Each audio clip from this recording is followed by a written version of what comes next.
Mesdames et messieurs, bienvenue sur la télévision démocratique. La 10e rue télévision vous donne l'opportunité de découvrir, après le déplacement du président Félix-Antoine Tshisekedi Tshilombo dans la province du Haut-Katanga, dans le cadre de l'organisation de la table ronde. Vous avez eu tous les détails, mais le chef de l'État tient finalement à honorer sa parole, son slogan, le peuple d'abord.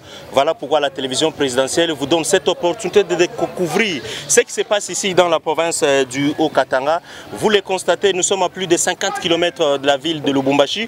Nous sommes dans le territoire de Kambo, nous sommes dans le village de Kinefuma. Mesdames et messieurs, la question dépasse même la portée nationale parce que le chef de l'État tient à honorer son peuple, tient finalement à honorer son engagement, le peuple d'abord. Nous sommes dans le carré minier des Sassé. 10e rue vous présente, c'est spécial, grand dossier, télévision présidentielle s'est déplacée pour faire les conditions dans lesquelles les électeurs du président de la République, les électeurs du chef de l'État, les gens à qui le président Félix Tshisekedi a accordé finalement cet espace pour que le peuple congolais puisse bénéficier de tous les minéraux de la République du Congo. Vous le savez, ça fait plus de 50 ans que la RDC est exploitée par une main étrangère.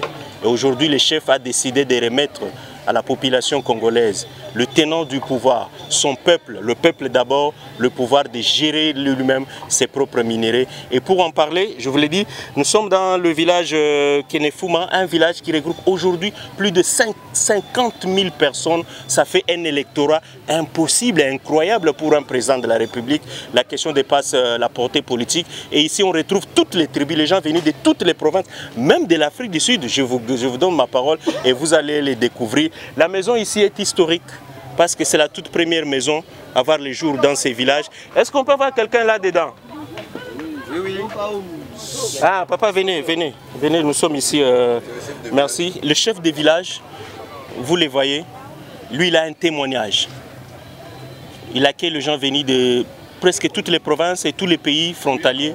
Ici, dans le village Kinefuma, nous sommes dans la province du Haut-Katanga. Il va devoir s'exprimer et vous allez les découvrir parce que la télévision présidentielle est suivie partout à travers le monde et toutes les langues s'y retrouvent. Baba, explique-nous. Imambo Inanjade. Je tiens pour vous le micro. Imambo Yansase. Insase tu turanzaka na mateso. Kama mnaona peuple na yala hapa. Président wetu alisemaka le peuple d'abord. Voilà, le peuple d'abord. Le peuple d'abord, juzi tunapata mambo ingine asimo 48 heures, bantu banangaika, bakuria banaria. Bo tuko na juliza mbele. Président wetu. Est-ce que bino pe bondimi le peuple d'abord? Bon manifestant ngo. Le peuple d'abord. Voilà. Je parle tuko na besoin kungaji ya juu vile mnafika hapa tunafurahiwa sana. Jua batoto bote banekala pa hii mukini. Shi mambo ya bien sana. Leo hapa banakuwa kudetrouver ba mwiji banani bantu akasumbalesa kipushi Lubumbashi beko hapa. Banakuwa kudetrouver kaloko Kongola pate kaloko akuri lwake. Mais leo hapa peuple president wetu Fatia ataipeleka wapi? Au bitakuwa je? Vile mnafika shi tunashikia furaha sana. En tout cas Mungu amibariki sana. Toutes les provinces se retrouvent ici, on parle toutes les langues nationales. Plus de 145 territoires se retrouvent ici dans cette carrière de Sassé. Et on aura quelqu'un d'autre qui va parler. Maman,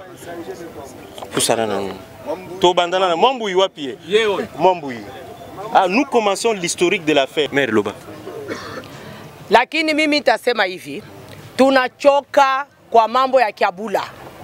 Fwachi beton, ula nabamba Sassé, anakubamba ni weyi. Wa ulisema le peuple d'abord. Le peuple d'abord, ba peuple bampashe kala tranquille. Unafungula Sassé, tuko musase. Tunakuwa paka kipande Kiabula alisema. Kiabula arujisha hapa. Ni Kiabula ni nani? Kiabula ndio président de la République ou bien ni Fwachi ndio président de la République. Sheye mambo ya Kiabula atupende kuishikia. Musase munaela bantu ba province ya kuachana. Munaela bakutoka huku na bakutoka huku tunakuya huku. Kutumika kaji. Juu ya kusema development ya ingia mkongo. Fwachi ashiaweka norme yote pamoja. Anatuachia makariere. Tunapenda Fwachi wetu. Musase muku 50,000 personnes. Tunapenda machine yote ya vote. Ikwe Musase, tutavote Musase Fwachi beton. Voter nani? Voter nani? Tutavote Fwachi beton. Fwachi beton. Solo. Fwachi Beton, tutakuvote 100%, sans distinction. Aura na ule utakompare naye. Atuone mtu atamoya. Tuku na we Congolais originaire. Tuku besoin na weye. Tunajua sema, unajua maisha, mateso yetu. Ulisema temie qu'à l'aise, le peuple d'abord, na chetu unaona utweke musase à l'aise. Hii sase ni ya Fwachi Beton. Mapankarte fashi yote ni Fwachi Beton. Ula tabamba sase, anabamba ni Fwachi Beton. Mena chetu unapenda hivi. Fwachi Beton. C'est l'ambiance, la tension monte petit à petit. Vas-y maman, sema. Tunakatala kuanzia leo ile mambo ya kusema Chinois, chatu mujue. Ba Chinois, bekale muville. Congolais, abebe minere, amupeleke Chinois. Umu atuna à l'étranger. Ni mumukini yetu. Tunapasha kone amo. Tunapasha kuvimbia amo na kunenepe amo. Avec Fwachi Beton, tunajua vyote binaisha. Bondimi yango eh? Bondimi yango. Awa, Bozomona, c'est un citoyen congolais. Il veut s'exprimer et adresser un message à son chef, le président de la République. Baba. Kabji, moi ça quoi mon petit kaonde. Tosanta sana bien moi fika pa mfumba George. Aba mfumba George. Pama wana kanda. Amwambe na kwamba ikaonde. Kinga ina kwamba Swahili ne. Kabji namba bibie. Apeta fika pa mfumba George. Au mfumba George, ye de quartier wetu. Au mbikire de shit kaloe. Aye mpunja ye bakatanga. Pano tomo na bubi. Batukipa ya Mari. Twamusenda tombika kwa gouvernorat. Reto ikarawo centrale wamon. Muzungu ikarawo itipa ya bavura sana. Ane mwitu kwa sharero bantu bavura baia. Tomba muntu mo funya bintu bya bungi sana. Byavura. Kabji kikakyo mwitipa ira. Kyo mena kwa mamukika onde ne bene baresa ne bipa saka yoka. Ya mie mutamba bya. Loba pe na Swahili square bien batu bayo. Sasa Mswahili mimi nasema hivi. Bala sema kwa Kisegeza sasa kwa le peuple da. Le peuple da. Grazaro! Grazaro!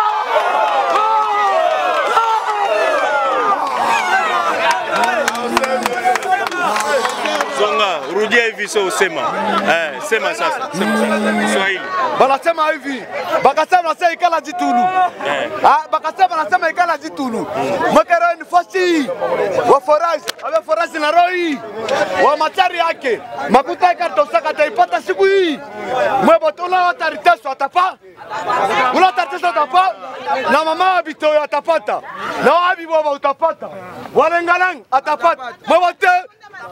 C'est l'ambiance ici, nous commençons ce spécial dossier dans cette carrière des Sassé. Nous allons vous montrer maintenant l'évolution. Les partis politiques sont représentés ici, les églises, les hôpitaux, tout le monde. C'est déjà presque un village et on appelle ça, c'est le village des martyrs parce que les Congolais ont été enterrés ici vivants et il y a un témoignage. Maman, tenez. Bomba bomba. Bomba bomba. Nalingina loba. Nalingina sakola. Awa tozali pona président Kisekedi. Bon tolingi makambo ya Kiabula te. Kiabula linga déloger biso awa. Biso toza awa pona campagne ya chef de l'État. Biso nyonso tozali awa pona ko soutenir chef de l'État. Lelo balingi ba déloger biso. Biso toza la ba mama, toza bana, toza la bandeko nyonso bazali awa. Toza 50 000 personnes na mboka ya Sassé. Toko kende wapi? Biso ba mama, totiki bana, toiko luka awa. Toko kende wapi? Bana na biso, bazana ba diplôme, bazana ba graduat, bazana misala te. Bayena mboka ya Sassé pona koluka. Mais Kiabula aya ko déloger bana na biso. Bakende wapi? Misala na Congo ezate. Biso toko kende wapi? Bino bondimia. Tondimi yango te. Yango na tolobi na chef de l'État. Atale la biso makambo oyo. Biso toko kende wapi? Tala ba violence ezalaki na Lubumbashi, ezalaki na Kolwezi na Likasi. Bazo violer biso ba mama na bana bazo sangisa biso ndeme moko. Sika toko kende wapi? Papa président de la République, tala la biso makambo yo. Toza soutenir yo. Mandat na yo 2023 toza na yo. Pesa biso. Lokumu, pesa biso. Mesdames et messieurs, c'est le peuple. Le peuple s'adresse et nous sommes là pour vous aider. Tous les gens que vous voyez dernièrement, c'est vraiment un message fort pour l'endroit du président de la République. Nous continuons finalement la visite. Nous continuons la visite et vous comprenez que le peuple est très monté et c'est une question d'une portée nationale. Écoutons quand même une maman.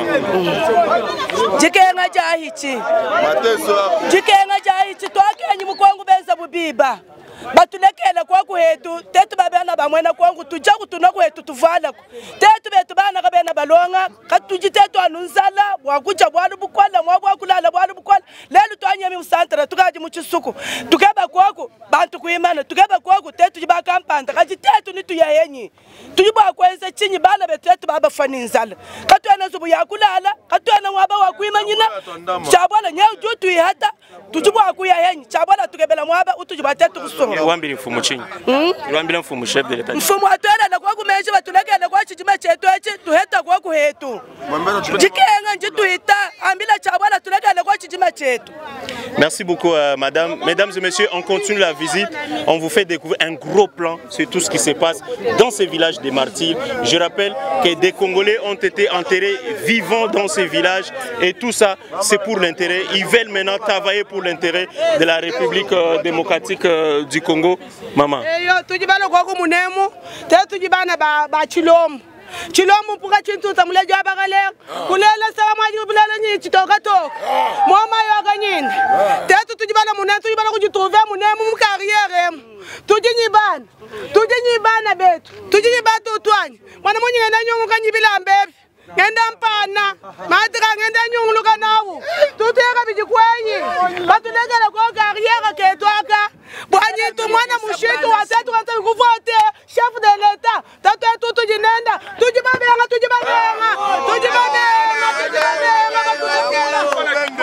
Tibu muntu wa meme kula munemu tomu karriere muto. Hani muna kujitu kukamu karriere mu.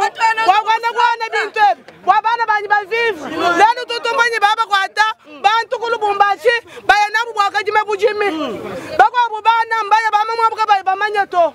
Babonyi baje munemu lenu bamanya carrière. Bakanga kujichabola. Tuyakuyi.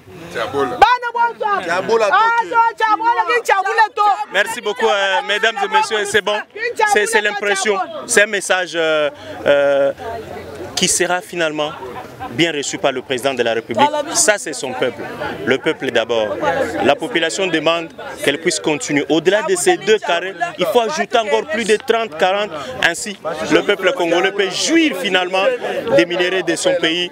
Mesdames et messieurs, la télévision présidentielle vous donne l'opportunité de découvrir tout ce qui se passe dans ces villages des martyrs.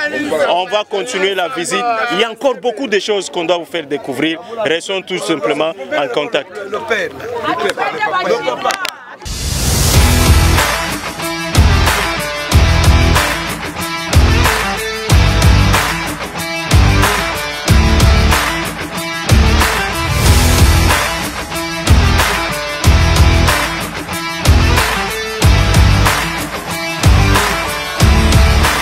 Nous sommes là pour vous présenter toutes les activités qui se passent ici, hormis les restaurants, les activités commerciales.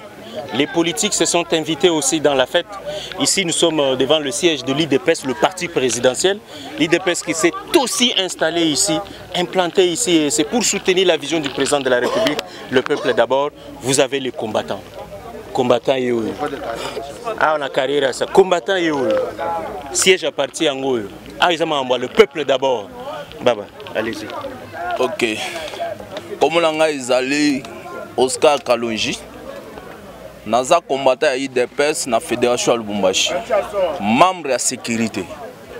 Donc, message nangai nazo pesangwe par président Félix Antoine Tshisekedi Tshilombo. Donc, yango wana toyoka message ake bafongoli sasi. Biso toza bantu a liboso ya kokoma awa. Nde tozawa depuis le 6-11, tout ça, il y a 2021. Donc, dès que tout ça, chef, tout ça, a battu belé, bauti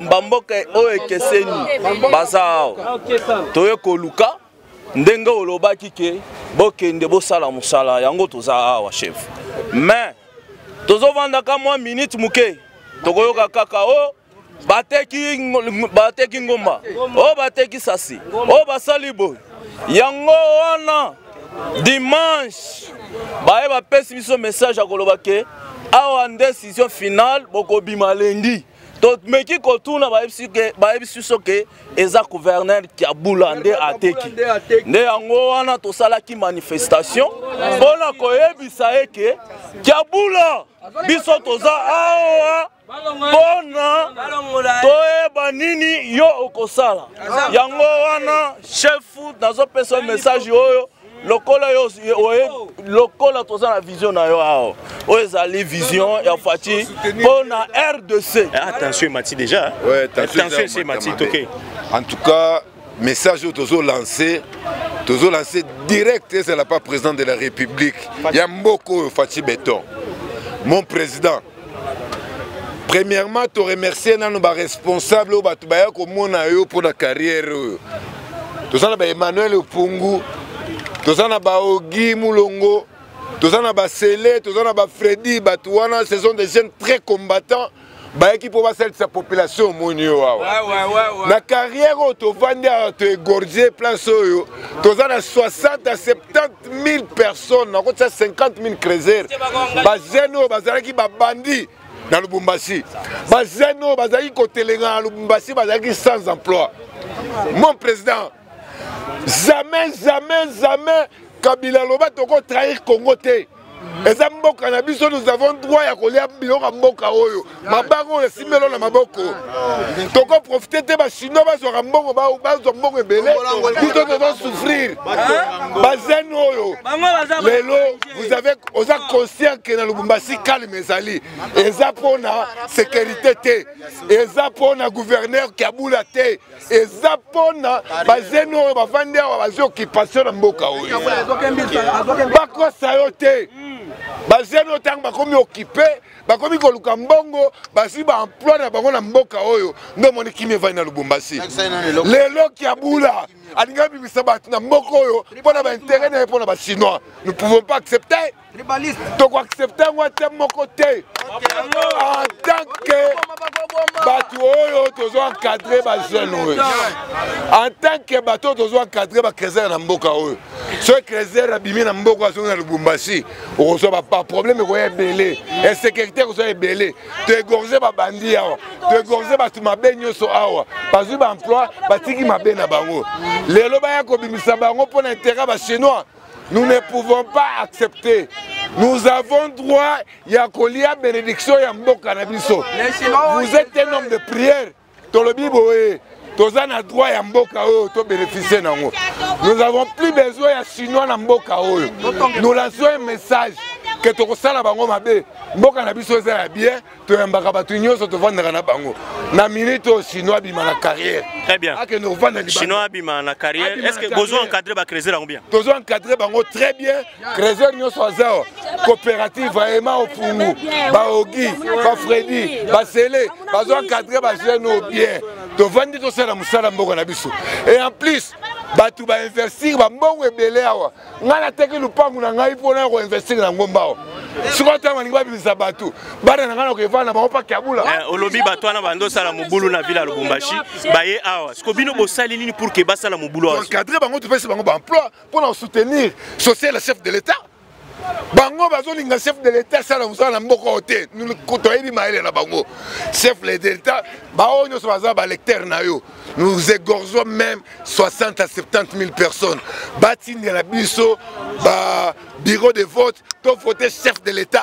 Voter président de la République. Tu voter Fachi Beton, tu vas devant Fachi Naé. 100%.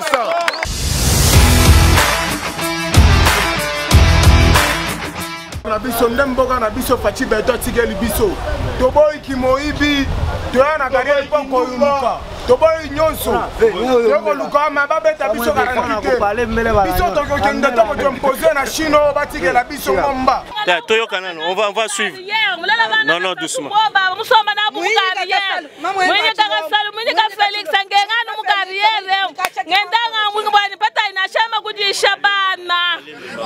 Yebisa biso bakombo abana umwesha ngai ni ngai je. Mwini kama Martha Kasalu. Wabaka jimwini kama Martha Kasalu, mwini kama président Félix.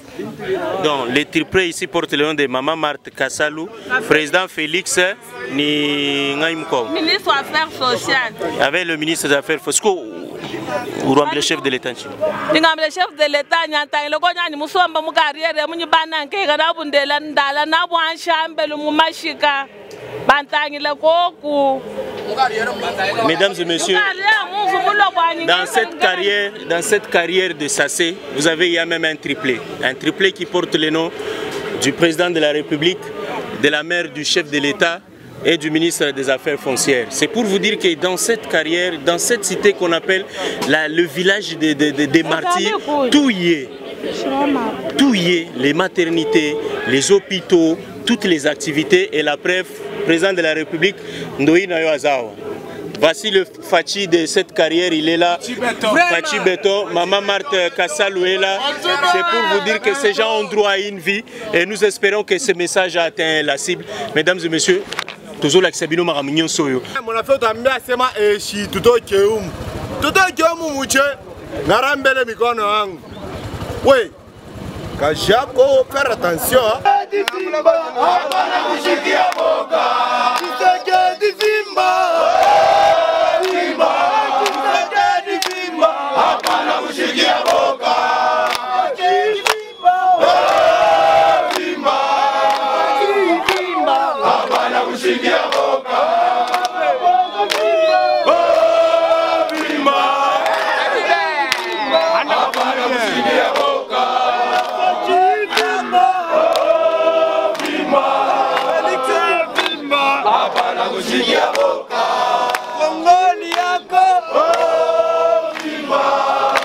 Nous nous retrouvons déjà dans la carrière, c'est dans la carrière de Sassé. Derrière moi, vous voyez, tous les Crézers sont là. Ils chantent à l'honneur du président de la République, Félix Antoine Tshisekedi Tshilombo. C'est le peuple congolais qui s'exprime, un peuple qui adresse un message à son chef, un peuple qui témoigne son attachement indéfectible à son chef. Et pour parler vraiment de la sécurité de tout ce monde ici, je vous rappelle, la décision a été prise, il faut évacuer tout le monde ici. Et pourtant, cette carrière récolte plus de 500 ou peut-être 50 000 personnes ici. Et c'est toutes les provinces qui sont représentées ici. Et nous voulons d'abord évoquer la question sécuritaire de cette population parce que ces gens sont les électeurs du président de la République. Et pour en parler, vous les voyez à mes côtés, c'est le commandant de sécurité de cette carrière, l'homme qui a dans ses attributions la sécurité de tous les électeurs du président de la République. Baba, je suis présenté. Njinangu minaitwa 14 Katupa. Niko komanda poligara wa Kirima cha Sassé. Kazi yako ni nini? Alors kazi yangu ni kusekirize quand même population yote ba Crézer bale bote bako nafanya kazi ya Crézage mu Kirima. Alors ndio kazi yangu bananipatia kwa coopératif ndio kusekirize bote vile bako natumika mabintu yabo na kuishi kwabo bote mu Kirima cha Sassé. Ndio kazi yangu ni kunayo. Mais apparemment batu bazé belé. Apa tu na recevoir bantu beko mingi tu à peu près na 21 000 personnes. Ba Crézer, ba veuve, mumukini, bala beko no jisha, tukuba mingi tu konda tata mu 30 50 personnes tu na yo munini Kirima cha Sassé. Alors on va sécuriser. Bon, nisha kufanya équipe yangu à peu près ya 200 éléments de sécurité ya Crézage, ya Polygar. Alors ndio bale bote tu na sunga Kirima kote kijima na mumukini mule muku ba mama, muku ba veuve, ba commerçant. Bote beko mu niveau mukini tu na sécuriser Kirima kyote ndu ya paix. Ikale mukilima, ikale tranquille en tout cas. Baba qui va bando créer des ordres à Lubumbashi, on a qualifié le peuple congolais avec le comme ça là, qui va ça voyou, tout ça. Tout ça est-ce que aux autres ça ne peut convaincre bango. Non. Apa bantu bote be kwa pa, peko ba responsable banene sana. Aba bantu be komu aina ba voyou hapana. Ni ba responsable tant que c'est-à-dire mushie mukazi to Crézage atuvalake ndio propre. Tunavalaka mamangua moyo inaonekana sana ni ba voyou. Hata ba voyou tunaitaka sema mu terme moi c'est pondololo.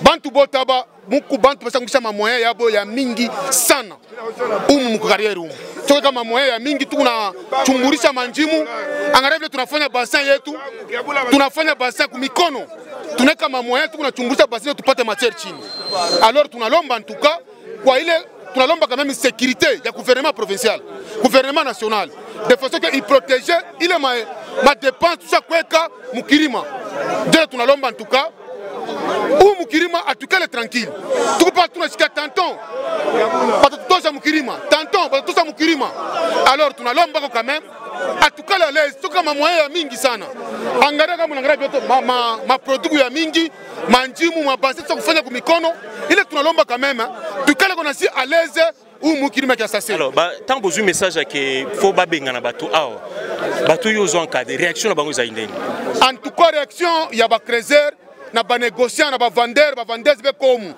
en tout cas bana beba décision ya kusema ke kama kuna kuya tu effet ta moya iya itu parce que tunatoka mu régime passé banaanza kutua na kutupa nje bana ya mama yetu bana nani mais i régime ya Fachi Béton tant qu'il y a vu tout quoi par le peuple d'abord alors baye mbana pour la chef de l'état baye mbana wa Fachi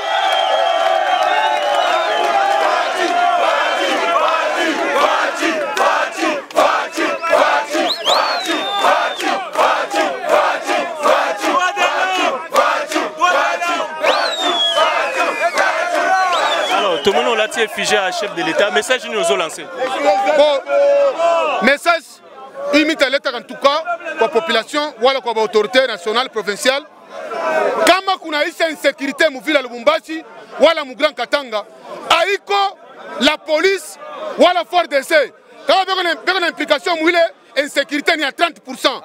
Mais il 70% ni ville chef de l'État ana isa insécurité, ana libéré artisanal. Bala libéré artisanal, c'est pourquoi insécurité tunaanza kulala mu ville ya Lubumbashi. Ou kote kupala kwa libéré artisanal, atuanza kulala mu ville ya Lubumbashi. Bala chef de l'État, Mungu wake na mwingia ana libéré Isase, ana libéré Kateketa, ana libéré 43. C'est pourquoi mu ville ya Lubumbashi insécurité na fani nini inaisha.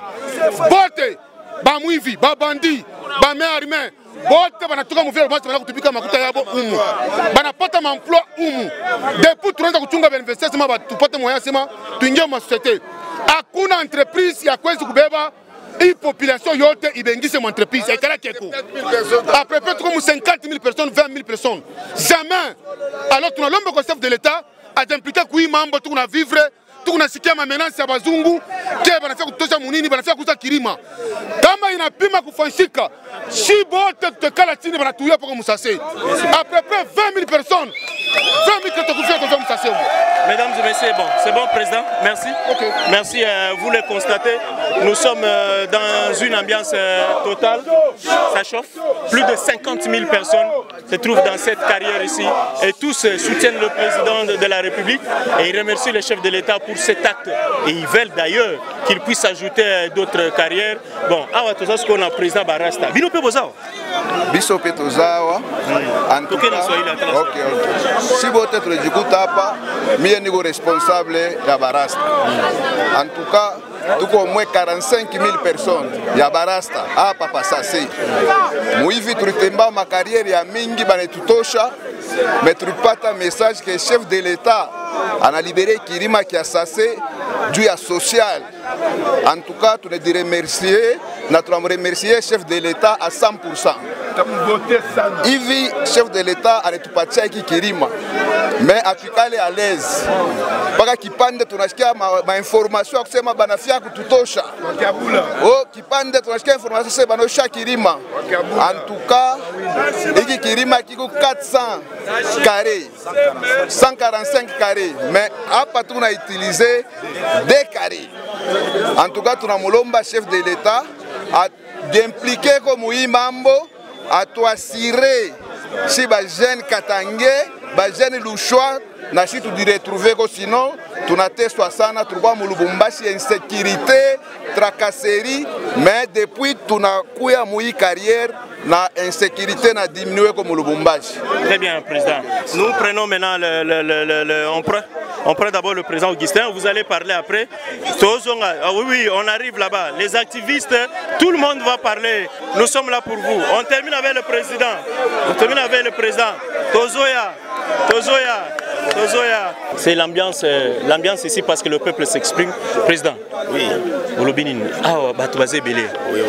Message. Décision est-ce que vous avez prêt à libérer ça? Biso toko libérer carrière roté. Bon omoni monde nyonso ndenge omoni bango. Hein? Ba nyonso awa ozana kati ya site. Ozana kati ya carrière. Ndenge omoni bato nyonso awa. Ba msusu batikali na bandako na bango bazoteka ba biloko. Ozomona ba msusu pe na ba pui baleki tellement belé moyen ko sangisa bango ezate. Ba msusu papa botikele na place sala ndani te. Ba msusu bazana ba pui. Bazo sala. Ba oyo pe omoni. Ba epo ba yoki ke presse ye.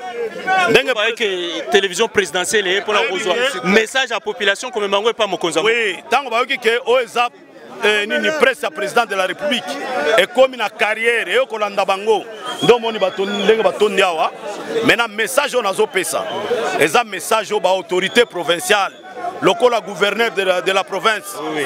Gouverneur de la province du Haut-Katanga c'est lui qui est à la base ya kolia mbongo ba chinois po aya kolongola population nyonso. Donc olingelo bake babenga na batu nyonso tomoni banda kuna tiba ba ebisi bino so bolonga boke wapi Yemoko kutu gouverneur akokoka te po bato baza décider awa soki azo meka abimisa biso mbala liboso na général Karawa ya police mais awa baboma bato awa mais awa biso nyonso toza décider na population za simana ngai awa toza décider gouverneur akokoka te kobimisa biso awa oyebike moto moko alia mbongo pona ko trahir gouverneur pona ko trahir président de la République la province pe na ba conseiller chef de l'état ba bazo ya na Lubumbashi bazo kendo ko sa président de la République mais ndenge bino boye lokola presse à président de la République to sepeli mingi po to ebike biloko tozo sala et ko koma na mato ya chef de l'état. Est-ce que bino ba olongwa wa olongwa président, on dirait armé, tout le temps. Oui, oui. Oyo lobby. Oyo moni. D'être ça awa. To ebike. To gorger bato belé bazawa. To encadrer bato belé. Ba bazaki ba main armé. Ba bazaki ba mai. Ba bazaki na makamba tribalisme. Bango tout. Bazana occupation maintenant. Ezana société mon côté oeko kiko pesa misala bato nyonso bazawa. Bon, likambo ebandi ndenini expliquer biso na. Likambo ebandi boye. Carrière oyo avant ezaki carrière Jekamine. Voilà. Mais par après ba commission yango ke eza carrière à Sase. Toboite. Sase mining wana eza carrière eza société à sondage. Eza société minière te. Donc ba combien on dit? Bango basala ki manœuvre na bango na régime le kaka.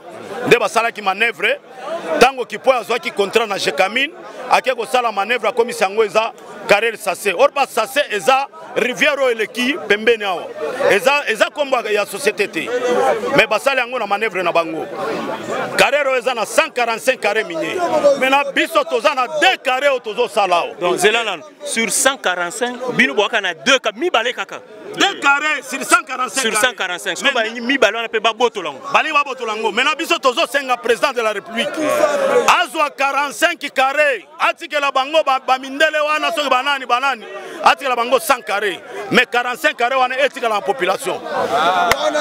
Donc nango.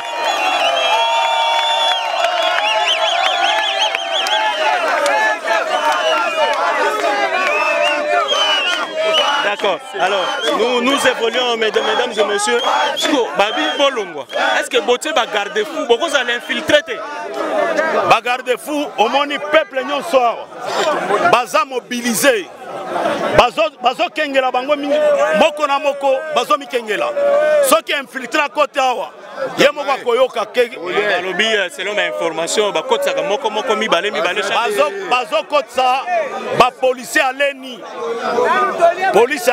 nde bazo kota na ba dépôt pona okengela ba chinois mais awa ndenge nazo ebisa bino presse présidentielle biso coopérative awa tozo sala manœuvre po tokutana mokonzi na bango babimisa bango nyonso awa totikelaka na police de mine awa ndeza na pouvoir à kosala na mine ba chinois bazana na sase ti lelo bazokota pek bamsusu bazana document oyo bazoloba ke gouvernement provincial nda komeli biso bazana ba document biso tozo sala recouvrement toyebi obi plus de 50 personnes bakotsa pe ba bureau de vote finalement il fallait bakotsa bureau de vote awa po bato nyonso bako voter président de la République kaka awa il faut ba irne ezala awa eya awa la carrière po tozana bato plus à 60 000 50 000 il faut ba yana ba irne eya awa po ba voter président de la République. Est-ce que na niveau coopératif ce que bino bozo sala nini pour que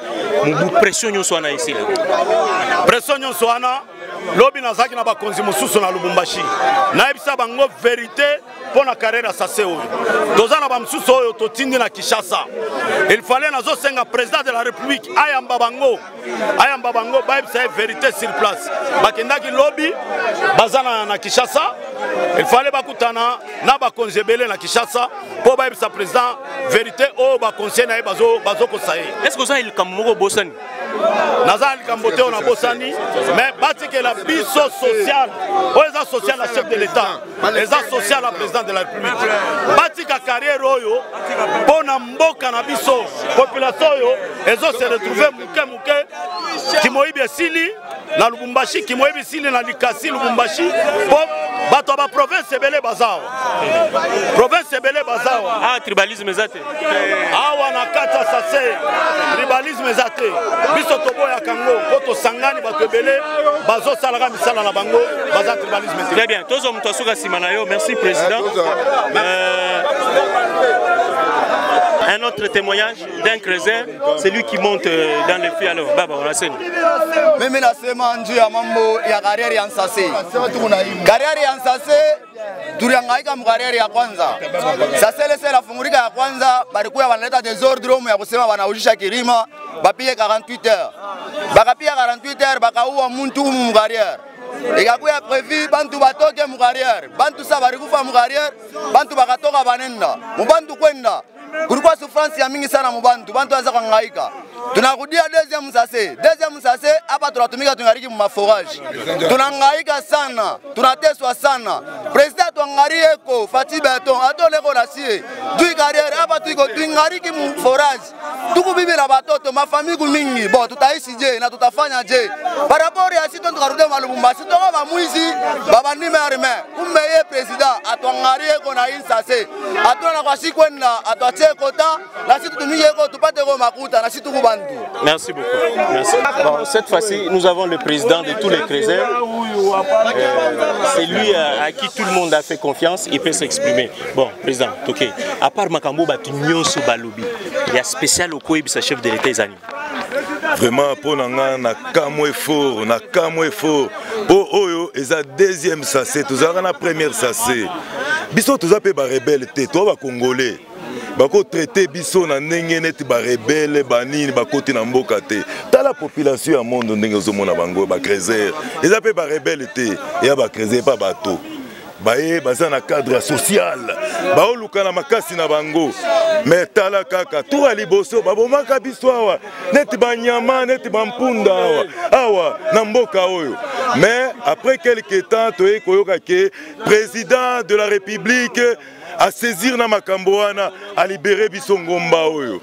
Est-ce que yoko kabantaba okangi singa taba wana kenda ke akoma wana te akoma wana te na kamwe lelo ekomake bafulani babimi bafulani ben siko tala mondo oyo bato nyonso oyo baleki nyonso bandeko na nga bavie na nganyo bakokende wapi bakosala pe nini nyonso wana eswaka biso eske biso ne tala biso to bapomba na ndenge ya kosakana te na ba vrai pomba na ba vrai pomba bolingi tosala nini na Congo bapesa biso kasi identité na biso sipa wana soki ba reconnaître que to ba vrai congolais ba identifier biso bapesa biso nzela balebire biso ngomba oyo mbula mobimba tosali boye tobimisi bambongo na bambongo ezawa forage na forage nde elanga ekoti Crézer akomi machine à forage akomi machine à sondage po soki ya sonde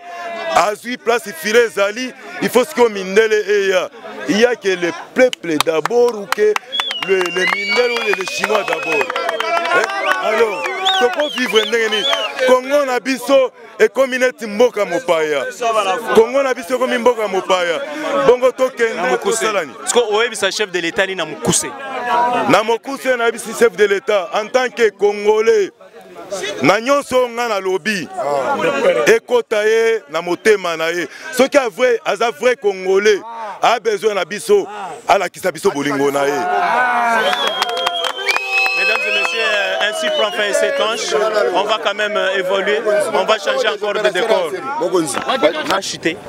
Il faut qu'on chute bien sûr parce que c'est la télévision. À mes côtés, vous le voyez, c'est le président de l'association de tous les commerçants. De tous les commerçants de cette de SACE. Bon, président, bon enseigne. Bon, vraiment, tunamshukuru kwa kwanza Mungu vile mnafika hapa. Pourquoi SACE, président chef de l'État Fachi alisema ini don ya ba Congolais, ya social, peuple d'abord. Mais tunashanga après un mois, après 3 jours ou 48 heures. Chinois est comme pays yabo. Mais si tu comme Congo, ini bulongo ni bwetu shi.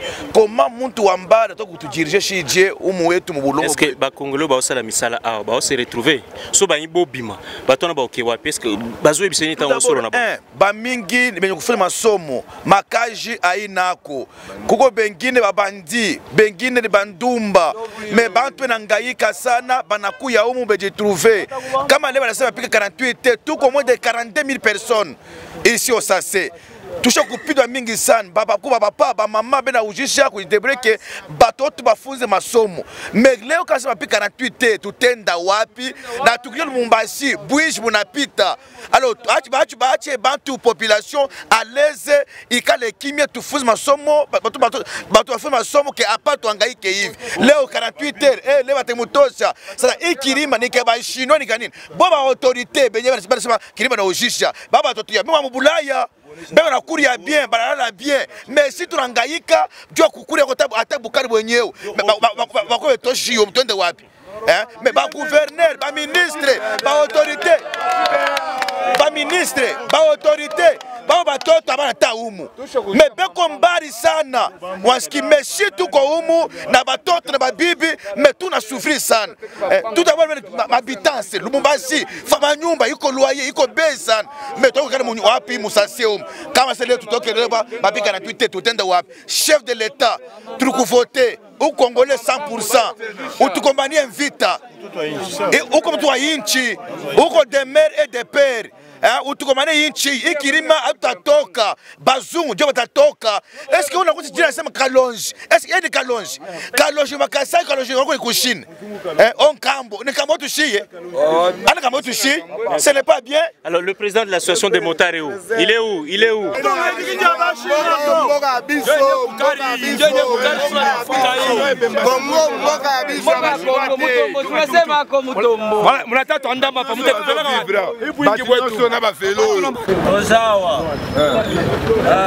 Tozawa ba motari